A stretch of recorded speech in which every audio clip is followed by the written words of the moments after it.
Salute. How y'all doing? My name is Derrick Williams. Shout out and respect due to my newest subscribers, the Watson Bunch. I want to thank you for connecting with me. Once again, as a medical worker of around 32 years seniority, I have seen a lot of things. And one of the great things about the medical field is that it forces you to seek out the root causes of problems. Our mantra is to do no harm. That is the first law of anyone who is in the medical field, to do no harm.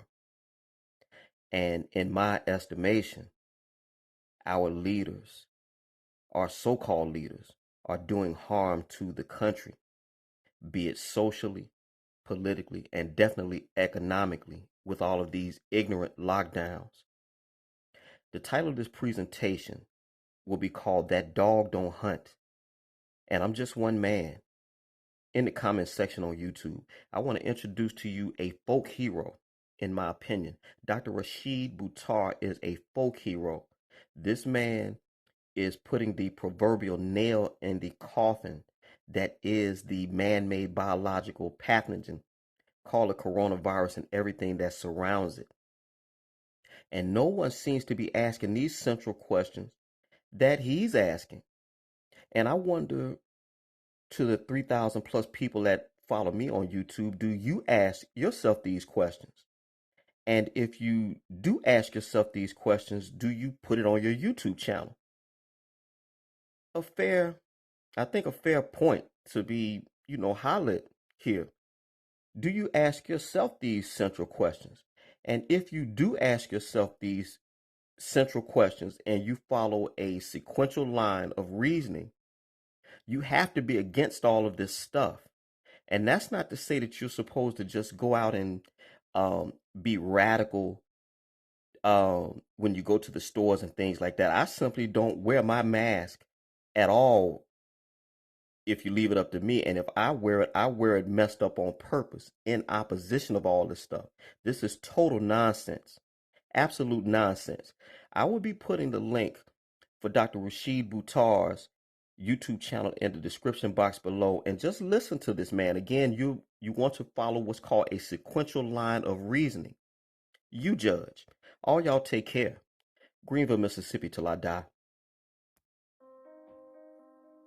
The rate of COVID supposedly is going up. Boom, boom, boom, boom, boom. That's the rate of diagnosis. And there's actually an article that came out. There's actually a couple articles, and I'm going to show this actual screenshots of some of these articles, as well as some of the doctors that have recently reached out to me, or that have reached out to other friends of mine, saying that this whole thing with the COVID-19 diagnosis increasing is not accurate, because we have people coming in for urinary tract infection or a kidney stone or appendicitis, and we do the routine check, and it's being mandated to check for COVID-19.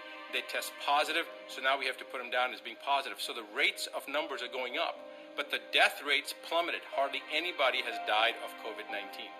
Now here's something interesting that I saw today. Multiple governors making announcements about the COVID-19, their numbers in their state, different states, and yet the numbers they're quoting are exactly the same. It was 22 yesterday, it's 33 today. Exact same numbers in different states. So I don't believe the numbers anyway, but the more you test, and you're using the RT-PCR test, the person who developed this test, who won a Nobel Peace Prize, he himself said that you cannot use the RT-PCR to establish an infectious process. And the gold standard of seeing what the test is, because remember, there has to be a surrogate. For PCR to work, you have to have a surrogate test, you have to have a gold standard, and you test against it. It has never, ever been established. Now, I believe, if you look at and understand how the PCR works, they amplify it. They keep on amplifying it till you start seeing a certain number of whatever you're looking for, a certain number start to appear. I believe that at this point, they're going to continue to amplify the test to the point that everybody on this planet will test positive. Already the Centers for Disease Control has come out and said that with the current testing that they're doing, they're not distinguishing between antibody titers serological markers and virology. So serology and virology, they haven't distinguished that. They're kind of throwing all those numbers together. And the most interesting thing is that they've already established that they cannot rule out that if you've had a cold before, that you could test positive for COVID-19, which is what I said a couple of months ago based upon the cat study, that there were cats that had gotten the flu shot, never been exposed to COVID-19, and yet they were testing positive. So how many people on this planet have had a cold before? So that's about how many people will test positive, the more you keep on testing it.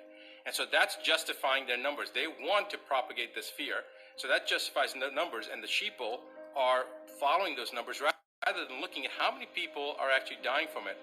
And nobody's dying from it. The death rate from COVID-19 is less than half of that of the regular seasonal flu. And in certain places in the world already, the cat's out of the bag. In Germany, in Italy, members of parliament and members of the government have already come out and made certain statements. In Brazil, members of the government have actually sent in troops and investigators into some of these hospitals that are saying that there are 5,000 people that are sick with COVID, and they barge in, force their way into the hospitals, and guess what they find? Not only are there not 5,000 patients in there, there's no patients in there. In fact, the hospital is under construction, under renovation.